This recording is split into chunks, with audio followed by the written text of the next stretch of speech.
အားလုံးပဲမင်္ဂလာပါခင်ဗျာ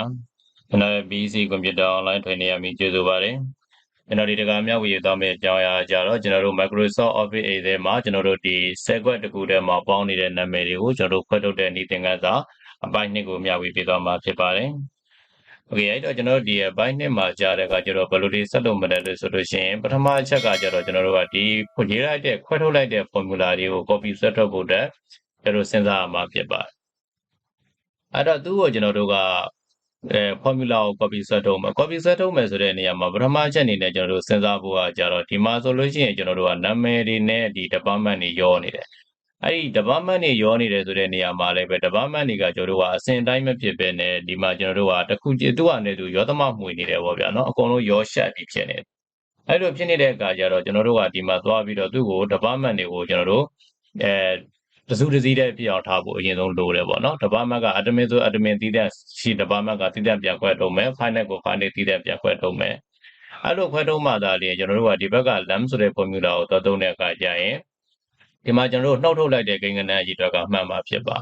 ါဘာဖြစ်လို့လဲဆိုတော့ကျွန်တော်ကဒီနေရာမှာ admin ကိုသွားပြီးနှုတ်လိုက်မယ်ဆိုရင် admin ကတော့ကဏ္ဍ6လုံးနှုတ်လိုက်လို့ရတယ်ပေါ့နော်ဒီမှာကျွန်တော်က admin က9လုံးဒီဘက်က space bar နဲ့ဆို6လုံးနှုတ်လို့ရတယ်အဲ့မှာ finance ကိုကျတော့ကျွန်တော်ကအဲ့လိုသွားပြီးတော့နှုတ်လို့မရအောင် finance မှာဆိုရင်ကျွန်တော်ကလောလောဆယ်မှာသူ့ရဲ့ဇာတ်လုံးဒီကျွန်တော်တို့9လုံးရှိတယ်တကယ်လို့ space bar နဲ့သွားတွေ့ကျွန်တော်က10လုံးထိနှုတ်ပေးရမှာဖြစ်ပါအဲ့လိုဖြစ်နေတဲ့အခါကျတော့ကျွန်တော်တို့ကသူ့ရဲ့ဒီ space bar ကွာဟမှုစလုံးရှိတွေမတူညီဘူးဖြစ်နေအဲ့တော့ကျွန်တော်တို့ကစလုံးတူညီအောင်ဖြစ်အောင်ဆိုလို့ရှိရင် formula ကိုလွယ်တကူနဲ့ copy ဆွဲလို့ရရင်ဆွဲလို့ရဖို့ဆိုလို့ရှိရင်ပထမအချက်ကကျတော့ကျွန်တော်တို့က department တွေကိုအရင်ဆုံးစုစည်းပေးရမှာဖြစ်ပါတယ်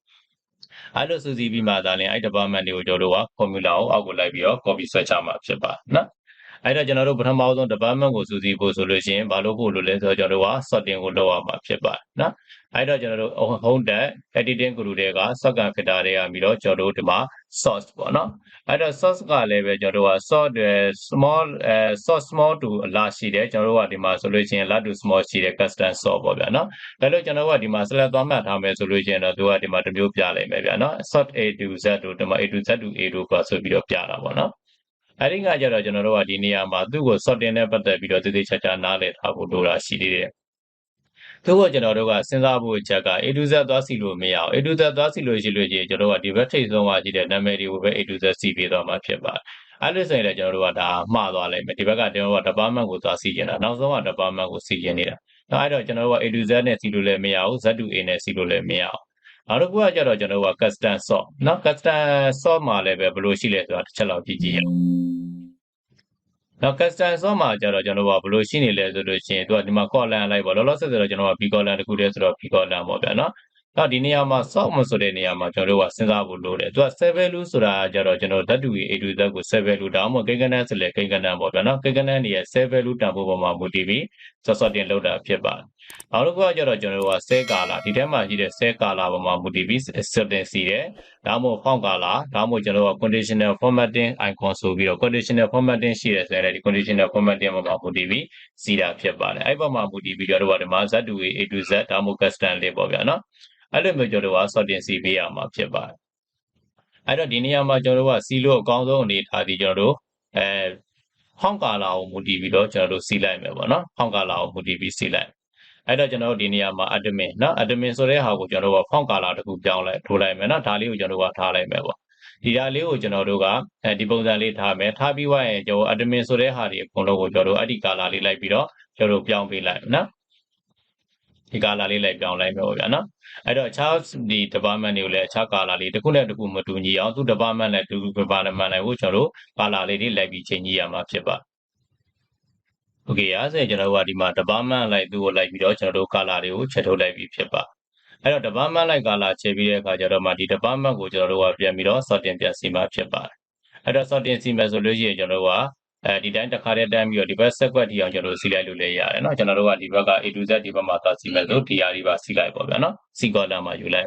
ပြီးသွားတဲ့အခါကျရင်ကျွန်တော်တို့ shortcut filter တွေက custom sort ကိုယူလိုက်custom sort ကိုရွေးပြီးတဲ့အခါကျရင်ဒီနေရာမှာတော့ကျွန်တော်တို့ကဘယ်မူတည်မလဲဆိုတော့ B column ကိုယူမှာဖြစ်တဲ့အတွက် B column ကိုမူတည်မယ်ပြီးရင်ကျွန်တော်တို့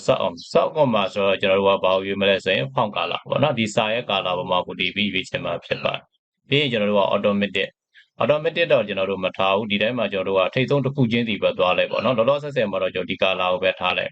အဲ့ဒီကာလာကိုထားပြီးကျွန်တော်တို့ okay ပေးလိုက်မယ်ဒါဆိုရင်ကျွန်တော်တို့က idea အပေါ်ဆုံးကိုရောက်သွားလိုက်မယ်ကျန်တဲ့ဟာတော့လောလောဆယ်မှာအောက်မှာရောနေတယ်ပေါ့ဗျာနော်အဲ့တော့နောက်တစ်ချိန်ထပ်ပြီးကျွန်တော်တို့က sock filter ကိုသွားပြီးရင် custom sort ကိုနှိပ် custom sort ကိုနှိပ်ပြီးသွားရင်ဒီနေရာမှာ font order ဆိုတဲ့နေရာမှာဒါတစ်ခုပြီးသွားပြီဆိုကျွန်တော်နောက်ထပ်တစ် color တစ်ခုကိုရွေးမယ်ပေးလိုက်ဒါဆိုရင်နောက်ထပ် color တစ်ခုက trading ကအပေါ်ဆုံးကိုကျွန်တော်တို့တက်လာမှာဖြစ်ပါတယ်အဲ့တော့ဒီမှာကျွန်တော်တို့က department 5ခုရှိရင်တော့5ကရွေးချယ်ပေးရမှာပေါ့ဗျာနော်ဒီမှာတော့ကျွန်တော်က department ကဘယ်နှခုလောက်တည်တယ်ဆို5ခုတောင်မဟုတ်ကျွန်တော်တို့က6ခုလောက်တည်ဖြစ်နေတာဖြစ်ပါတယ်နော်အဲ့တော့ကျွန်တော်တို့ခုနကဒီ color ရွေးပြီးပြီဒါရွေးပြီးပြီဒီ color လေးရွေးလိုက်မှာပေါ့ဗျာနော်ဒါဆိုရင်ကျွန်တော်တို့ကနောက်တစ် color တစ်ခုကအပေါ်ဆုံးကိုပြန်တက်လာလိုက်နောက်တစ် color တစ်ခုပြန်ကျွန်တော်တို့ထပ်ပြီးတော့ရွေးချယ်ကြရအောင်နော်အဲ့တော့ဒီ color လေးကိုကျွန်တော်တို့ပြန်ပြီးတော့ရွေးချယ်မယ်နော်ဒါလေးကိုရွေးချယ်လိုက်မယ် okay ပေးလိုက်ဒါဆိုရင်ကျွန်တော်တို့က save admin ကပေါ်တက်သွားပြီနောက်တစ်ခုကြံသေးတယ်ကျွန်တော်တို့ဒီနေရာမှာfile name ကြံသေးတယ်နော် file name ကိုကြံသေးတယ်အဲ့တော့ကျွန်တော်တို့ department 5ခုရှိရင်5ကပြန်ရွေးပေးပေါ့ဗျာနော်အဲ့တော့ကျွန်တော်ကဒီနေရာမှာချက်သွေးအောင်တစ်ခုခုကိုရွေးချယ်လိုက်မယ်နော်ဒါဆိုလို့ရှိရင်ကျွန်တော်တို့ကအကုန်လုံးညီသွားပြီလို့ကျွန်တော်ယူဆရနော်ဟုတ်တယ်အကုန်လုံးကျွန်တော်တို့ကအကုန်လုံးသူ့အနေနဲ့သူအစင်တိုင်းပြန်ပြီးတော့ကြာသွားပြီဖြစ်ပါတယ်အဲ့တော့အစင်တိုင်းပြန်ကြာသွားပြီဆိုတဲ့အခါကျတော့မှကျွန်တော်တို့ကဒီမှာသွားပြီးတော့ပြန်သူ department လိုက်ပြန်ပြီးတော့ကျွန်တော်တို့စီလို့ရသွားပြီပေါ့ဗျာနော်ဒါဆို department နဲ့ဟိုနဲ့ကမှန်သွားခဲ့ပြီဖြစ်ပါတယ်အဲ့တော့မှဒီနေရာမှာကျွန်တော်တို့က formula ကိုရေးမယ်ကျွန်တော်တို့ LEM lamp ပေါ့နော် lamp formula ကိုထည့်မယ်ပြီးရင် test ထဲမှာကျွန်တော်တို့ကခွင့်ပြန်ပေးမယ်ခွင့်ပေးပြီးရင်အနှုတ်လောက်နှုတ်မလဲဆိုတော့ save ဆိုကျွန်တော်က4လုံးတစ်ဘက်က space bar တစ်ချက်ပါတဲ့အခါကျတော့ကျွန်တော်က5လုံးဆိုပြီးနှုတ်လိုက်နော်ဒါဆိုရင်ဒီ formula ကိုကျွန်တော်တို့အောက်ထဲကို copy ဆက်ချလိုက်နော်5လုံးဒီကောင်က5လုံးရှိမယ်နောက်ဒီအောက်ကိုတစ်ခုထပ်ဆွဲလိုက်ပေါ့ဗျာနော်ဒီနေရာမှာကျတော့ကျွန်တော်က save admin ဒီ5လုံးရှိတယ် save ကကျတော့4လုံးရှိတယ်9လုံး space bar 2ခုနဲ့ပေါင်းတော့ကျွန်တော်က17လုံးဖြစ်ပါတယ်နော်ဒီနေရာမှာကျွန်တော်တို့ add to key ကိုနှိပ်ပြီးတော့သူ့ကိုကျွန်တော်က17ဆိုနှိပ်ပြီး enter ခေါက်ပေးလိုက်နော်ဒါဆိုလို့ရှိရင်ကျွန်တော်တို့ကဒါမှန်သွားခဲ့ပြီ17လုံးเนาะအဲ့တော့ကျွန်တော်တို့က save admin ဒီ2ယောက်ရှိတဲ့အတွက်2ခုဆွဲပေးရမယ်အောက်ကိုကြတော့ကျွန်တော်တို့ကဒီနေရာမှာ admin เนาะ admin ဒီကျွန်တော်တို့က6လုံးဖြစ်တယ်ပေါ့เนาะဒါဆိုကျွန်တော်6လုံးကနှုတ်ထားတာမှန်တယ်เนาะအဲ့တော့ကျွန်တော်တို့ admin 3ယောက်ရှိရင်3နေရာဆွဲပေးမယ်တစ်ခုထပ်ဆွဲလိုက်မယ်เนาะဒီနေရာမှာ trading ဒီဘယ်နှလုံးရှိလဲဆိုရင်ကျွန်တော်တို့က9လုံး10လုံးရှိတယ်ပေါ့ဗျာเนาะအဲ့တော့ဒီနေရာမှာကျွန်တော်တို့က10ကိုနှုတ်ပေးရ10ကိုနှုတ်ပြီးတော့ကျွန်တော်တို့အောက်ထဲကို copy ဆွဲလိုက်မယ်နောက်တစ်ခုထပ်ဆွဲလိုက်မယ်เนาะ ID ဒီကျွန်တော်တို့ကဘယ်နှလုံးနှုတ်ပေးရမလဲဆိုတော့3လုံးပဲနှုတ်ပေးရနော်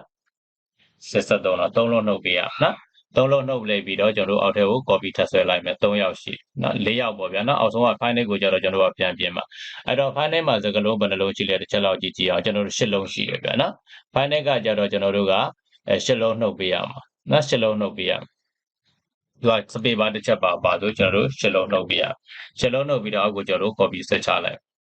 โอเคနော်ဒါဆိုရင်ကျွန်တော်တို့ကမှန်သွားခဲ့မှန်သွားပြီဆိုတော့မှကျွန်တော်တို့ဒီပေါ်မှာတစ်ချက်လောက်ပြန်ပြီးတော့ကြည့်ကြည့်ရအောင်အဲ့တော့ဒီဘက်မှာကျွန်တော်တို့က9လုံးနှုတ်တယ်ဒီဘက်မှာကျတော့ကျွန်တော်တို့က6လုံးနှုတ်တယ်နော်အဲ့တော့9လုံးနှုတ်တာကို6လုံးနှုတ်လို့မရဘူးဒီနေရာမှာကျွန်တော်တို့ဒီဘက်က formula ကိုဒီဘက်ကို copy ဆွဲမယ်ပေါ့ဗျာနော် copy ဆွဲမယ်ဆိုလို့ရှိရင်ကျွန်တော်ဒီနေရာဟာကို double ကလေးနှိပ်လိုက်မယ်ပြီးရင်ကျွန်တော်တို့ခုနကယူထားသလို control နဲ့ C နဲ့ကိုနှိပ်မယ်ပြီးရင် tab key တစ်ချက်တော့မယ် add to key ကိုနှိပ်မယ်တော့ဒီနေရာမှာဒီဟာကိုကျွန်တော်ဖြတ်လိုက်ရမှာပေါ့ဗျာနော်ခုနကရှေ့ပိုင်းအပိုင်းတက်မှာပြောသွားသလိုပါပဲနော် control ပြီးနှိပ်လိုက်အတားခေါက်လိုက်ဒါဆိုရင်မှန်သွားပြီနော်အဲ့တော့မှန်သွားပြီဆိုလို့ရှိရင်ကျွန်တော်ဒီအောက်ထဲကို copy ဆွဲချလိုက်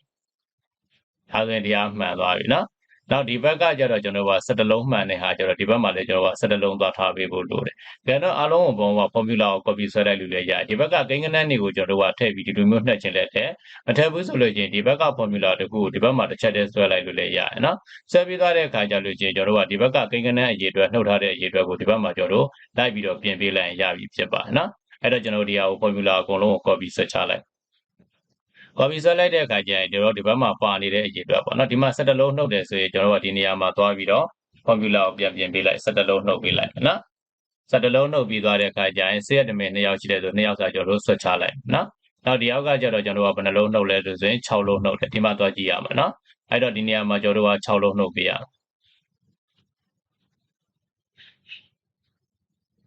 6လုံးနှုတ်လိုက်နော်6လုံးနှုတ်ပြီးသွားရင်ကျွန်တော်တို့က admin က3ယောက်ရှိရင်3ယောက်စာကို6လုံးစာနှုတ်ပေးမယ်နောက်ဒီမှာကျတော့ကျွန်တော်တို့ကဘယ်နှလုံးနှုတ်လဲဆို8လုံးနှုတ်ပေးရနော်ဒီနေရာမှာလည်းကျွန်တော်တို့က8လုံးနှုတ်တယ်ဆို8လုံးနှုတ်ပေးလိုက်မယ်ပြီးရင်ကျွန်တော်တို့အောက်ထဲကို copy ဆွဲချလိုက်โอเคနော်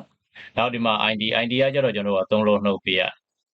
အဲ့တော့ဒီနေရာမှာ9ကိုကျွန်တော်တို့ကဖြတ်ပြီးတော့3လို့နှိပ်မယ် enter ခေါက်လိုက်မယ်အောက်ကိုကျွန်တော်တို့ copy formula ကို copy ဆွဲလိုက်ဒါကတော့ဒူနဲလို့ပေါ့ဗျာနော်များတဲ့ခါကျရင်အခုလိုမျိုးကျွန်တော်တို့ကတော့ပို့ပြီးတော့ဒီနေ့ကပို့ပြီးအဆင်ပြေမှာဖြစ်ပါတယ်နော်နောက်ဒီမှာကျတော့ကျွန်တော်တို့ရှစ်လုံးနှုတ်ပေးရ9လုံးဖြတ်ပြီးကျွန်တော်တို့ကရှစ်လုံးနှားလိုက်မယ်ပြီးရင်ကျွန်တော်တို့အော်တိုကို formula copy ဆွဲလိုက်အဲ့တော့လူတွေအများကြီးဆိုလည်းကျွန်တော်ဒီပုံစံမျိုးဆွဲလိုက်မယ်ဆိုရင်ဒါကျွန်တော်တို့ department တွေကိုဖယ်ပြီးတော့တူကြီးပဲကျွန်တော်တို့ကတည်တံ့ခွဲထုတ်လိုက်တာဖြစ်ပါတယ်ဒါဆိုရင်ကျွန်တော်တို့ကဒီရှေ့ကဒီကိန်းဂဏန်းနေရာမလို့တော့သူ့ကိုကျွန်တော်တို့က right click ထောက်လိုက်ပြီး delete လုပ်ပလိုက်ဒါဆိုရင်ဖြတ်ပလိုက်မယ်ဆိုလို့ရှိရင်ရပြီပေါ့နော်ရှေ့ကပြလိုက်ပြီးဒီမှာ formula ကိုကျွန်တော်တို့ကတစ်ခါတည်းရေးမရေးဘူးဆိုကျွန်တော်တို့ခုနပြောသလိုရှေ့ကကိန်းဂဏန်းတွေကိုကြည့်ပြီးတော့မှဒီမှာ line နှုတ်လိုက်မယ်ဆိုအချိန်တိုတွင်လည်းပြီးသွားမှာဖြစ်ပါတယ်အဲ့တော့ဒီတက်ပို့ပြီးတော့ຫນွယ်ကူမဲ့ဒီလန်လေးရှိတယ်ဆိုလည်းကိုပါကိုလုပ်ကြည့်ကြည့်ပေါ့ဗျာနော်ဒါကတော့ကျွန်တော်ကစဉ်းစားပြီးတော့ကျွန်တော်အဆင်ပြေမဲ့ဒီလန်တစ်ခုကိုရွေးချယ်ပေးလိုက်တာဖြစ်ပါတယ်တရားဆိုင်အားလုံးမဲ့အဆင်ပြေကြလိမ့်မယ်လို့ထင်ပါတယ်ခင်ဗျာကျွန်တော်ရဲ့ဗီဒီယိုလေးကိုအဆုံးထိကြည့်ရှုပေးတဲ့အတွက်အထူးပဲကျေးဇူးတင်ရှိပါတယ်